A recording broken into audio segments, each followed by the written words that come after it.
Hello everyone, welcome to our YouTube channel everyday life. आज आप इन product को देख के समझ गए होंगे कि मैं इन सारे प्रोडक्ट की इन्फॉर्मेशन आपको नहीं देने जा रही हूँ। मैं आपसे एक बहुत ही इंपॉर्टेंट इन्फॉर्मेशन शेयर कर रही हूँ जो एज अ कंज्यूमर आपको पता होनी चाहिए।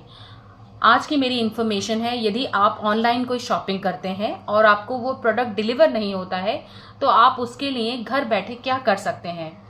जैसे अक्सर लोगों की टेंडेंसी होती है, कोई बड़े अमाउंट का प्रोडक्ट है और वो आपको डिलीवर नहीं हुआ तो आप उसमें इनिशिएटिव लेते हैं। यदि वो अमाउंट बहुत थोड़ा है, 100-200 रुपीज़ है, तो आप सोचते हैं कि क्यों एनर्जी वेस्ट करें, इससे क्या होगा।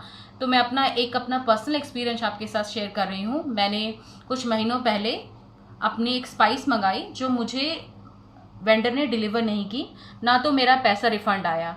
तो मुझे थोड़ा सा गुस्सा आया और आई फेल्ट कि आई बिन चीटेड। तो मैंने सर्च किया थोड़ा ऑनलाइन, तो मुझे ऑनलाइन कंज्यूमर फोरम का डिटेल मिला, जिसका लिंक मैंने डिस्क्रिप्शन बॉक्स में डाल दिया है। आप भी वहां जाके उसमें अपनी कंप्लेंट रजिस्टर करवा सकते हैं यदि आपकी कोई ऐसी प्रॉब्लम हो।